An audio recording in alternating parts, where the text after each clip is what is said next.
Hello, c'est Jess et bienvenue sur mon podcast Pas après pas, un podcast qui parle de voyage autant intérieur à travers la spiritualité et la pleine conscience que du voyage dans le monde. Dans ce podcast, je vous partage mes réflexions et mes questionnements autour du voyage et du monde qui nous entoure, ainsi que des interviews réalisées avec des personnes inspirantes qui ont traversé ma route. Si vous voulez me soutenir, je vous laisse liker et partager les épisodes qui vous touchent. Je vous dis à très vite et je vous laisse avec cet épisode. Aujourd'hui, je vous partage la deuxième partie de l'épisode enregistré avec Wayan, aka le baroudeur du dimanche sur Instagram. Et dans cette deuxième partie, on va parler plus précisément de voyage dans des pays plus défavorisés, de néocolonialisme et de ce qu'est le voyage aujourd'hui. Je vous laisse avec cet épisode. Et je vous dis à très vite. Donc on venait de parler du fait que tu as aussi du coup vadrouillé en Indonésie et je sais que c'est un voyage qui t'a aussi beaucoup marqué et que suite à ça tu avais fait un post qui parlait de néocolonialisme et de comment le voyage reste un rapport de domination lorsqu'on se rend dans un pays qui est plus défavorisé que le sien. Est-ce que tu peux un peu nous en parler? Alors, c'est un truc que j'ai, je pense, un peu toujours conscientisé en Asie. Mm. Et, et c'est marrant parce que je pense que les privilèges, ils s'acquièrent en fait un petit peu. C'est quelque chose que les gens prennent comme acquis, mais c'est également quelque chose qui peut s'acquérir. Tu vois, quelqu'un qui vit dans la pauvreté et qui finalement devient plus riche après, Mm. il va gagner des privilèges et il va oublier ce que c'était que la pauvreté. Quand je suis arrivé en Asie, j'ai été choqué en fait par le rapport qu'il y avait entre les Asiatiques et justement les backpackers. Mm. Et au fur et à mesure, en fait, je me suis un peu habitué à ça. Mm.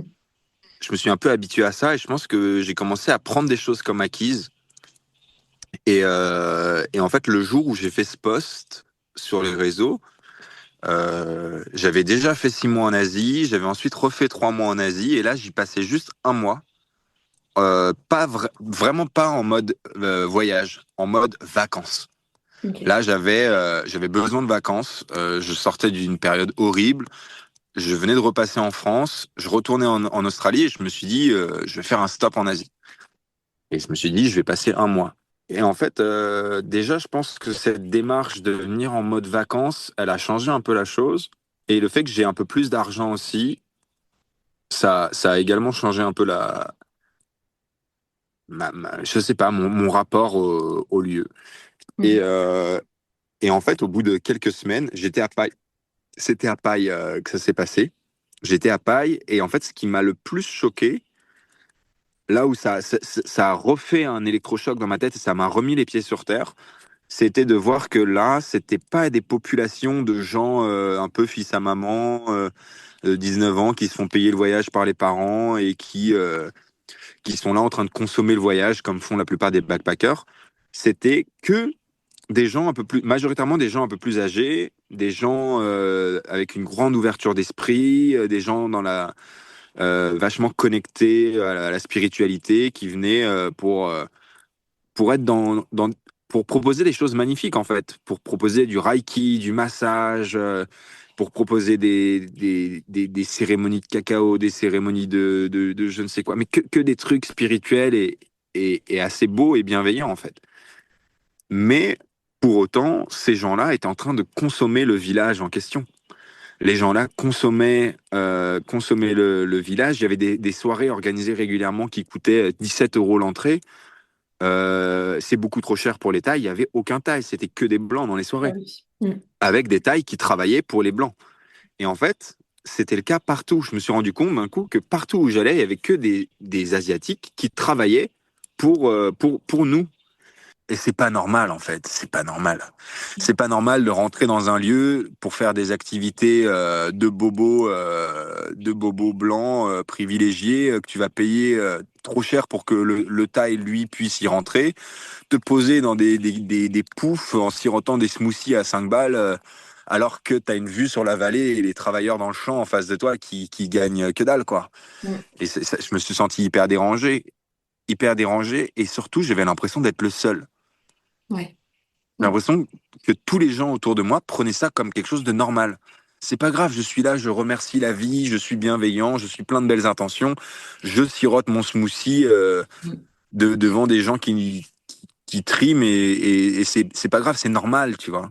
Mm. Et Ouais. les gens avec qui j'essayais d'en parler me disaient, mais mec, tu te prends trop la tête. Et, Mm. et bah, peut-être que je me prends beaucoup la tête, mais je pense que en fait, c'est un sujet qui mérite qu'on s'y prenne un peu la tête.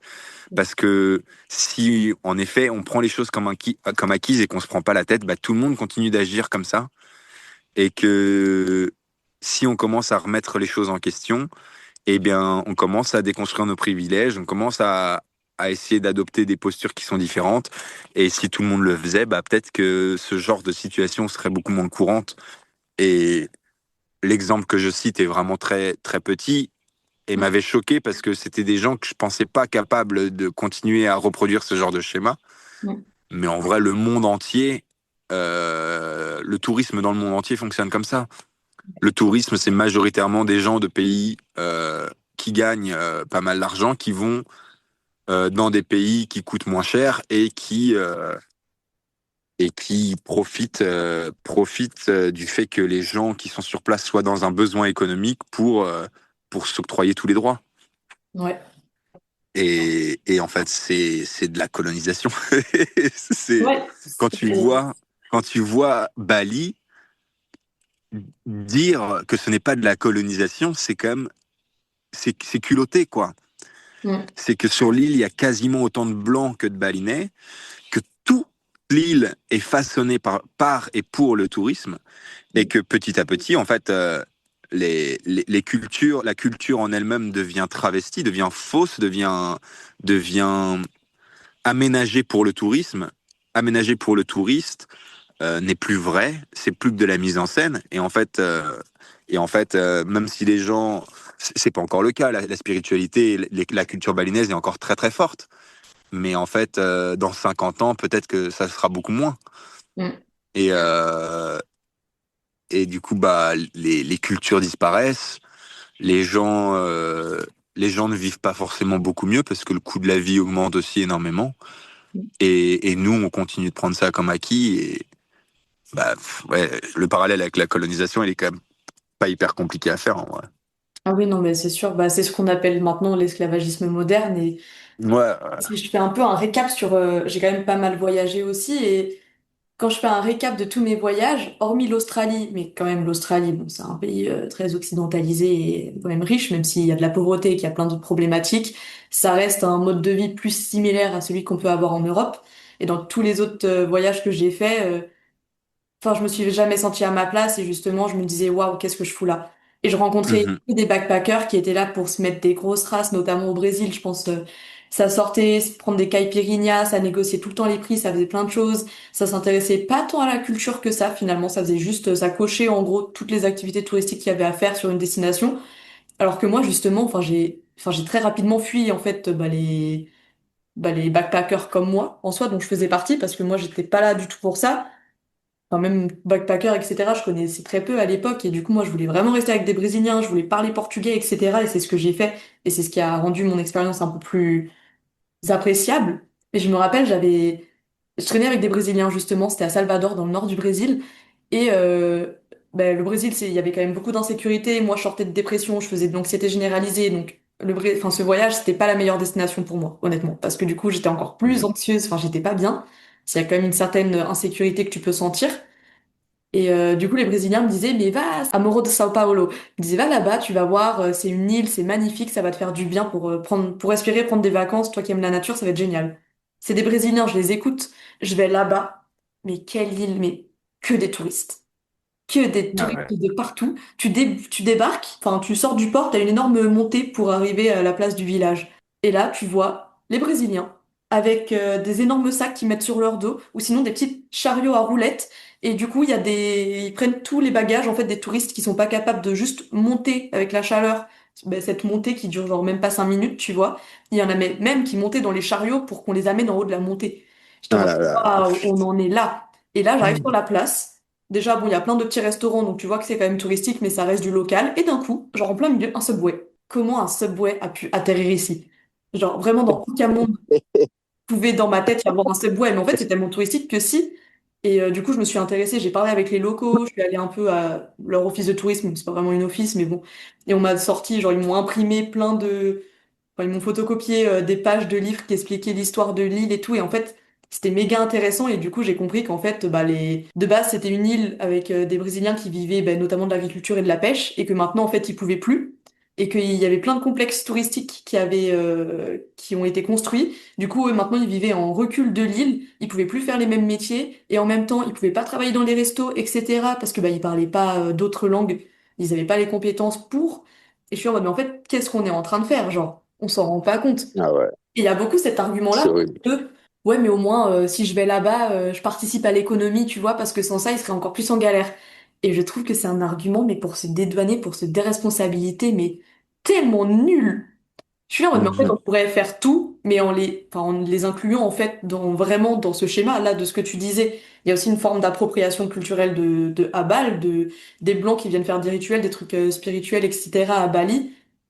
Alors que de base, c'est pas leur culture et c'est pas forcément. Enfin, moi, je suis pour dire qu'en soi, on peut s'intéresser à plein de cultures, plein de choses différentes, mais que de se l'approprier et après juste d'utiliser la population pour un peu l'organisation. Enfin, je sais pas si c'est genre faire la cuisine ou faire des petits trucs et pas les vraiment bah, les englober et les faire participer au process.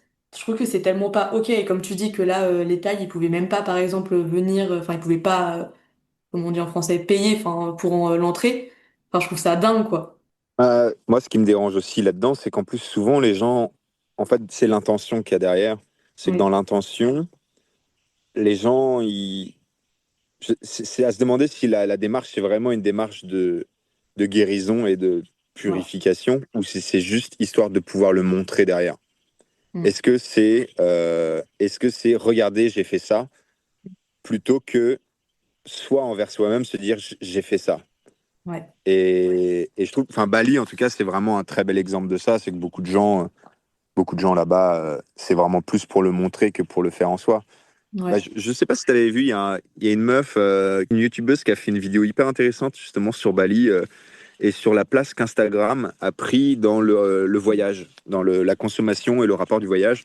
C'est Ouais. une vidéo qu'on m'avait envoyée suite justement à mon post sur les réseaux Mm. et qui venait tout juste de sortir. Et elle est hyper intéressante. Je pense que si tu l'as pas vue, ça te plairait bien. Je te l'enverrai après si tu veux. Carrément. Et elle parle vraiment de ça, en fait, de ce truc que le Instagram a modifié le voyage dans le sens où maintenant les gens ne vivent plus des expériences pour les avoir vécues, mais pour le regard a posteriori. Mm. C'est on va filmer son expérience, on va filmer son coucher de soleil, on va prendre ce temple en photo et on le fait même pas et on va même pas visiter et faire ces choses-là pour le bonheur que ça nous procure d'être dans l'instant et de le faire, Mm. mais pour la gratification qu'on va recevoir a posteriori après les avoir postés sur les réseaux. Ouais. Et ça, c'est terrible aussi, hein. C'est vraiment terrible. Ouais, c'est ça, je l'ai beaucoup observé aussi. Et puis même là, je suis partie en Autriche une semaine. On était dans un endroit magnifique et les gens vraiment, directement, ils posaient devant un lac et genre c'était photo-photo. Puis après, ils allaient s'acheter une glace, ils se mettaient sur un banc et ils scrollaient sur leur téléphone. Et j'étais entourée de personnes sur leur téléphone alors qu'on était devant un paysage mais majestueux avec Ah des ouais. montagnes incroyables. Et j'étais là en mode, ben, je reste pas. Moi, je vais aller plus loin, je vais me trouver un bout du lac où il y a personne, etc. Parce que je me dis, waouh, enfin là, vraiment, ça dégage une atmosphère que j'aimais pas du tout. Et en vrai, bah oui, on le voit beaucoup sur les réseaux, faut se montrer, faut poser devant des lieux magnifiques sans finalement vraiment s'y intéresser. Et même, ouais, comme tu dis, apprécier, peut-être. Je voulais parler d'une partie de ton témoignage dans Haut les Ancres. À la question, qu'apporte le voyage que tu ne retrouves pas dans ton quotidien chez toi? Tu réponds Mhm. l'envie. Dès que je reprends un quotidien, je perds l'envie de tout, alors qu'en voyage, le fait d'être beaucoup en mouvement, il y a comme un élan déjà enclenché qui fait que j'ai plus de motivation et plus d'envie. T'as beaucoup parlé de se mettre en mouvement pour lutter contre un état un peu léthargique, voire dépressif, et que c'est un objectif pour toi de le garder au quotidien, même quand t'es pas en mouvement. Donc, t'en es où dans tout ça? Eh bien, je pense que j'ai quand même plutôt évolué. L'Australie, le fait d'être très sédentaire, mais dans un espace nouveau, régulièrement un nouvel espace, où tu vas rester plusieurs mois, etc. Tu rentres dans des schémas de routine, Mm. tu rentres dans des jours qui se ressemblent, tu rentres dans de la sédentarisation où tu es plus stimulé tous les jours, et pourtant j'arrive plus ou moins à trouver un équilibre. Après, ça reste particulier, ça reste des petites périodes de quelques mois. Ouais. Mais je pense que là, la photo, par exemple, ça peut être un très bel exemple de ça. C'est que, en fait, je m'en rends compte un peu maintenant, c'est que j'ai jamais été aussi passionné de ma vie par quelque chose, Mhm. et que cet état de léthargie, un peu dépressif, etc., on est des milliers, des millions à le vivre à travers le monde, parce qu'on est perdu. Parce que les réseaux sociaux nous font nous comparer, parce qu'on voit des gens qui s'épanouissent, parce qu'on voit des gens qui réalisent leurs rêves, qui font des choses incroyables, on se compare tout le temps et on se dit, nous, on sait pas ce qu'on veut, on est perdu, machin, et on s'auto-sabote, on sait pas quoi faire, on n'a pas de trame de vie, en fait. Et je pense que quand tu sais pas ce que tu veux dans la vie, c'est compliqué de garder de la motivation au quotidien dans un environnement et dans une vie de sédentarisation où tout se ressemble. Que Mhm. donc, évidemment, tous ces gens qui sont un peu malheureux, qui partent voyager et qui se retrouvent surstimulés tous les jours, tout le temps, des nouvelles rencontres, des nouveaux lieux, des nouvelles activités, et ça va à 1000 à l'heure, et tes 6 mois deviennent des années de souvenirs tellement il s'est passé de choses. Mhm. Eh bien, je pense qu'on est tous un peu d'accord pour se dire que dans ces moments-là, on retrouve un peu ce goût à la vie, etc. Mais quand on rentre de voyage, c'est la descente aux enfers et on redescend même presque encore plus bas que l'état dans lequel on était avant de partir. Mhm. Parce que d'un coup, il n'y a plus ça et il n'y a plus ce truc de surstimulation et on revient au point de départ après avoir goûté un truc incroyable. Mais, mais là, d'avoir trouvé quelque chose qui me fait réellement vibrer au quotidien, vraiment, ça change vraiment beaucoup de choses. Je peux me motiver à me lever le matin à 6 heures pour aller faire des photos. Je n'ai jamais la flemme de sortir pour aller faire des photos. Ok. Et ça, je trouve ça fou. Donc, je ne sais pas si ça vient vraiment d'un travail intérieur qui a été opéré ces dernières années, parce que je suis parti en voyage et je suis revenu. Je suis resté 3 mois, je suis reparti en voyage, je suis revenu, je suis resté 6 mois, je suis reparti en voyage et je suis revenu. Et c'est vrai que à chaque fois que je revenais, je voyais aussi mon évolution. Mhm. Le fait de revenir dans ce même lieu que je connaissais et où j'avais tous ces mêmes repères, mais avec un travail qui avait eu lieu envers moi-même entre-temps, et avoir appris, après avoir appris à apprivoiser le retour aussi, à Mhm. savoir que quand tu rentres de voyage, se laisser enfermer, à se dire non mais là j'ai envie de rien, je suis fatigué, etc., c'est la pire chose à faire. Et Mhm. que pour continuer à garder cette envie, bah, en fait, il faut se stimuler soi-même. Et c'est pas facile, c'est des nouvelles habitudes à prendre. Et quand on revient dans un lieu qu'on connaissait et qui est empreint de plein d'habitudes, c'est compliqué de battre ces vieilles habitudes. Ces Mhm. vieilles habitudes viennent souvent reprendre le contrôle sur la nouvelle version de nous, on va dire. Mhm. Mais c'est là que c'est compliqué et que ça demande juste, en vrai, ça demande simplement des efforts. Ouais. Faut juste se pousser le cul tous les jours à se dire aujourd'hui, je vais découvrir quelque chose de nouveau. Je connais pas grand-chose de ma ville, je connais pas grand-chose aux alentours de ma ville. Peut-être que je pourrais aller découvrir ce coin-là et ce coin-là. Quand tu arrives en Thaïlande dans une nouvelle ville, tu vas ouvrir Google Maps et tu vas regarder toutes les cascades et les forêts, les randos qu'il y a à faire autour. Pourquoi tu fais pas ça dans la ville, dans ta ville à toi en fait? Pourquoi tu fais pas ça dans la ville à 1 heure de chez toi? Essaye. Et alors, c'est facile à dire. C'est très facile à dire, c'est beaucoup moins facile à faire. Il y a quand même ce truc où ton quotidien il change, alors que quand tu es ancré avec un taf où tu fais du 9-17, etc., je trouve que c'est aussi Mhm. beaucoup plus compliqué, quoi. Même si ça Bien reste au sûr. final qu'une question de volonté, hein, parce qu'il y en a qui le font. Mm, mm, C'est mm. possible. Mais, mais je pense que cette volonté, elle est plus facile à alimenter quand tu as un but, quand tu as des réelles envies. Mhm. Moi, Ouais. maintenant, depuis un moment, hein, le voyage, il m'a fatigué. Il m'a fatigué, il m'ennuie. Il m'ennuie un peu, hein. Des fois, Mm. j'arrive quelque part et je me dis, mais j'ai la flemme de tout. J'ai plus envie d'aller chercher quel waterfall je peux faire, d'aller faire des trucs stylés. J'ai envie de chiller, de rien faire. J'en ai marre d'aller rencontrer des gens, d'aller être tout le temps en mouvement. J'ai plus cette déterre-là. En fait, je crois que c'est vraiment un travail sur le long cours de changer d'identité un peu, de changer ses habitudes et que ça prend du temps, ça demande beaucoup d'efforts. Mais petit à petit, on peut réussir à retrouver de la stimulation dans des petites choses simples, en fait. Ouais. Bon, et puis je pense que c'est même l'objectif. ultime au Ouais, final de s'émerveiller pour ouais, rien, quoi. Tu regardes le ciel, tu vois les nuages, il y a un oiseau qui passe, enfin, ces petites choses, quoi. ouais, carrément. Pour sortir un peu du sujet, c'est ma dernière question. Je voulais qu'on parle de ton activité d'influenceur parce que tu as plus de 25 000 abonnés, si je dis pas de bêtises. Donc, bah, tu es ce qu'on peut appeler un micro-influenceur. Et donc, comment tu Ouais, j'ai appris gères ça il y ton a pas longtemps. ancrage? Comment tu gères ton ancrage avec justement le temps passé bah, sur les réseaux pour faire ton activité et donc créer tous les contenus? Enfin, ça prend du temps. Donc, comment tu fais pour rester ancré malgré tout ça? C'est une question horrible parce que parce que c'est un échec complet. Ok. C'est un échec complet. Je ne gère pas du tout. Je gère pas du tout mon temps. Je gère pas du tout mon rapport au réseau. Euh, Bah, tu vois, là, j'ai fait un petit break. J'ai déconnecté pendant 10 jours. Mm. J'ai 10 jours, j'ai à peine eu le temps de déconnecter mon cerveau, en fait. Mon cerveau a à peine eu le temps de déconnecter. Il faudrait que je fasse un break beaucoup plus long. Je pense que j'ai jamais trop su le gérer. À la base, je faisais ça pour moi et pour les gens. Je dirais que maintenant, je le fais par obligation et par addiction. Ok. Une addiction aux notifications, une addiction au succès, à une vidéo qui fonctionne, une addiction à la viralité, essayer de toujours faire mieux, plus viral, plus machin. Mm.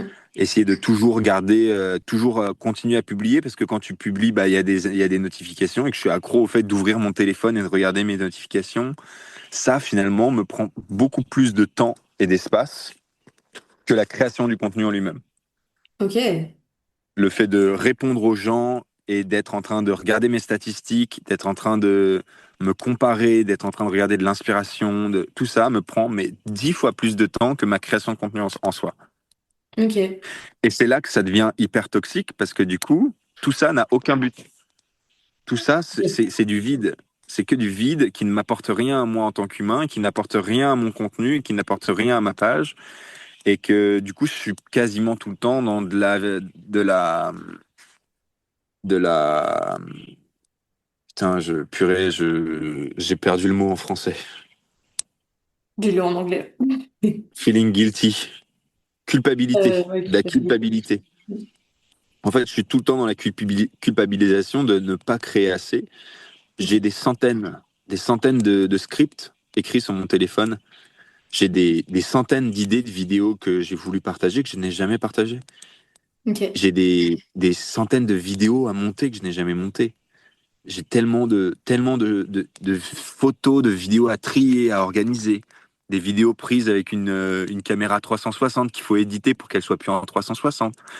Et tellement de choses à faire qui prennent du retard comme ça que du coup, dès que j'ai du temps libre, je me dis qu'il faut que je le fasse.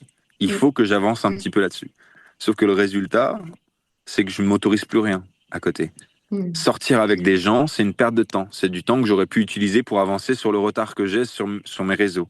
Mm. Aller me balader, c'est une perte de temps. Aller prendre des photos, j'en suis arrivé à un moment là quand j'ai désinstallé Insta, où c'était devenu une perte de temps parce que j'avais déjà tellement de photos à retoucher que je me disais je peux pas aller continuer à en prendre. Ça n'a aucun sens. Je vais prendre des photos pas pour les publier sur les réseaux, je vais prendre des photos parce que j'adore ça. Après avoir fait ce message, j'en ai parlé un petit peu sur Instagram il y a quelques jours, j'ai reçu 50 messages de gens qui me disaient être dans la même situation. Mm. Des gens qui font un tout petit peu de contenu, des gens qui en font un peu plus, des gens qui ont des 100 000 abonnés. Mais j'ai reçu énormément de messages de gens qui me disaient qui ressentaient exactement la même chose. Et en fait, il y a aussi ce truc-là, c'est que on se fait, désolé pour l'expression, mais on est tenu par les couilles par l'algorithme. Mm. Dans le sens où dès que tu arrêtes de publier, dès que tu disparais des réseaux, et ben en fait, tu vas arrêter de passer dans le fil des gens. Dans le sens où si tu t'abonnes à quelqu'un, par exemple là, tu me découvres, tu t'abonnes à moi, tu vas voir toutes mes dernières publications de ces 3 dernières semaines qui vont apparaître dans ton feed là pendant 2 jours. Et mes stories, elles vont être mises en première dans tes stories. Et si je publie demain, ça va arriver en premier dans ton fil. Mm. Mais si je ne publie rien, je vais descendre dans ton algorithme à toi. Mais du coup, dans ton algorithme à toi et à tous mes autres followers.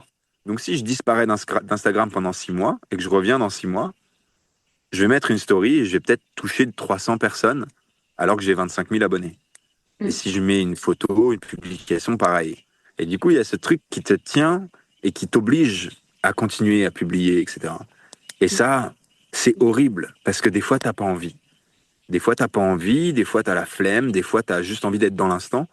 Et, et je vais pas mentir. Franchement, les gens qui disent qu'ils adorent faire du contenu, ils adorent se filmer, ils adorent faire du montage et que ça change rien sur leur voyage, c'est faux. Mm. J'adorais faire ça au début, mais en fait, je suis passé à côté de tellement d'expériences sociales. Je suis passé à côté de tellement de moments, je suis passé à côté de tellement de moments avec moi-même. Des moments où j'aurais pu être là, tout seul, avec mon feu, en train de regarder les étoiles comme je le faisais souvent. Bah, des fois, au lieu de faire ça, je passais ma soirée sur mon téléphone à faire du montage. Ouais. Et des fois, je passais 3 jours enfermé dans une chambre, dans un hostel, à faire mes réseaux et du montage, alors que j'aurais pu faire plein d'autres choses superbes, tu vois. Mm. Donc, ouais. Je pense que ça prend énormément de place dans le réel et beaucoup de place dans ta tête. Ouais. Et la place que ça prend dans la tête, elle est pire. Et moi, je le gère très, très, très, très mal. Je le gère vraiment très mal. Je gère vraiment très mal. Mais tu penses pas que avec peut-être une certaine, je sais pas, mais technique, un emploi du temps où tu te dis aujourd'hui là, je traite tous ces contenus-là et après je les programme, etc. Eh non, J'ai c'est juste essayé. sans fin, quoi. J'ai essayé, mais je suis tellement difficile à concentrer qu'en Mm. fait, quand je fais ça, si je me prends des fois, j'ai essayé là, ces derniers temps, vu que j'avais une routine assez bien huilée, que je travaillais pas énormément, que j'avais mon petit chez moi, un vrai petit chez moi à moi et tout. J'ai essayé de faire ça. Et en fait, j'avance trop doucement à chaque fois. J'avance trop doucement. C'est-à-dire que si là, je me dis, je prends mon jour de repos et ma demi-journée pour faire ça, et après, j'y touche pas de la semaine, mais en fait, j'ai le temps de. J'avance pour. J'avance pas. Ouais. J'avance pas. Ouais. J'utilise mon seul temps de repos pour finalement gagner 3 heures sur la semaine de création ou un truc du genre. Et ouais, ça avance pas. Et ça, c'est mon problème de concentration et de productivité. Je suis très très mauvais aussi là-dessus. Donc, Et ouais, c'est un taf de ouf. En fait, c'est un taf à plein temps. Sauf que quand t'as déjà ta vie et que c'est un peu un extra, mais comment tu fais mm, pour mm, gérer, mm. quoi? C'est ça, c'est ça. C'est qu'en fait, être influenceur, c'est un taf à plein temps. Et Mm. quand tu travailles en 35 heures, 40 heures, 50 heures à côté et que tu veux garder un peu de semblant de vie, Mm. bah ça marche pas, quoi. Il y a ce truc, du coup, qui rentre très vite de culpabilisation Ouais. parce que t'as pas le temps. Moi, Mm. j'en venais à. Je dormais 5 heures par nuit, quoi. Je me couche à 4 heures du matin, je me lève à 9 heures parce que j'arrive pas à me coucher le soir. Je suis incapable de me coucher parce que dormir, c'est de la perte de temps, quoi. À l'époque, quand j'étais à Paname et que j'étais en dépression, j'étais accro aux jeux vidéo. J'ai jamais grandi trop avec les jeux vidéo, mais j'ai découvert les jeux vidéo en ligne à cette période-là avec le Covid et tout. Mm. Et c'était la plus grosse addiction à laquelle j'ai jamais touché. Je pouvais jouer pendant 36 heures sans m'arrêter. Ok. C'est-à-dire que je ne mangeais pas, je ne dormais pas, j'allais juste aux toilettes entre deux parties rapidement, en courant même. Mm. Je ne sortais plus de chez moi, je ne voyais plus personne, je faisais plus aucun projet pro avec le théâtre, plus rien. Et c'était devenu terrible. Et en fait, toute activité autre que jouer aux jeux vidéo, c'était de la perte de temps. Ouais. C'était un temps que j'aurais dû utiliser pour jouer. Et Mm. là, je me retrouve avec les réseaux sociaux un peu dans le même schéma. Et c'est hyper toxique parce que ça devrait pas prendre cette place-là. Mm. Ouais. Ouais, Mais encore une fois, lui redonner une bonne place, c'est plus compliqué parce qu'effectivement, il y a des lois d'algorithme, de choses qui font que, ou alors sinon, il faut accepter de perdre en portée ou quoi. Mais ouais, ouais, c'est ça. sacrifice C'est quoi. ça. Mm. Et c'est OK en vrai. Bah écoute, pour terminer, parce que ça fait quand même un petit moment, je vais te laisser après faire ta vie. Enfin, je sais pas si tu vas dormir Mhm. ou si tu vas regarder les Ouais, étoiles. ouais, en fait, j'ai acheté de quoi faire à manger, mais c'est des trop petits récipients. Je peux rien faire dedans. Ah Du merde. coup, je vais pas faire à manger. Donc, avant d'avoir trop faim, je vais me coucher. Oh, cette vie. Et bah, du coup, pour finir, est-ce que bah, si tu devais dire une chose aux personnes qui hésitent encore à se lancer dans quelque chose qui les anime, qu'est-ce que tu leur dirais? Bah, moi, J'ai essayé plein de trucs, hein. J'ai essayé vraiment plein de trucs dans ma vie, Mm. qui étaient toujours des trucs qui arrivaient, des choses nouvelles. Tu vois, genre d'un coup, je me dis, oh, et si j'essayais ça? Oh, et si j'essayais ça? Ça m'a jamais vraiment fait vibrer. Mm. Alors que là, la photo, c'était un truc que je voulais faire depuis toujours. Mhm. Être en contact avec les animaux, c'est un truc que je veux faire depuis que je suis enfant et que je sais depuis toujours que je veux me diriger par là dans ma vie. Et la Ok. photographie, c'est un truc qui m'a toujours donné envie. J'ai toujours rêvé d'avoir un appareil photo. Et je me suis rappelé hier que j'avais eu un petit numérique d'ailleurs quand j'étais au collège. Oh, ok. Et en fait, pendant longtemps, hein, j'avais cette idée de devenir photographe animalier. J'adorais, j'avais plein de livres, de livres documentaires sur les animaux. Et je rêvais de faire ça en fait. Et ben là, je le fais et ça me passionne comme rien ne m'a jamais passionné. Donc le conseil que j'ai à donner, c'est d'essayer de retourner dans cette petite voix intérieure, ces petits rêves d'enfant que vous aviez quand vous étiez enfant, ces choses qu'on a mis de côté en grandissant parce que les rêves, c'est pas fait pour être réalisé, que les rêves, c'est quelque chose c'est des fantasmes qui sont pas faits pour être réalisés, et qu'on met dans un coin de notre tête et qui disparaissent avec la routine et la société et la vie. Bah, essayez de reconnecter avec ça et Mm. essayez ces choses-là. Même si vous voulez devenir astronaute. Non, peut-être pas. Peut-être pas, parce que c'est peut-être pas facile, mais essayez de reconnecter avec des trucs comme ça. Ouais. Je Mm. pense que c'est vraiment nos voix d'enfant et nos envies d'enfant, elles trompent pas, quoi. Ouais, c'est vrai. Bah merci. Au plaisir. Vous venez d'écouter un épisode de Pas après pas. Si cet épisode vous a plu, je vous invite à le liker et à le partager autour de vous.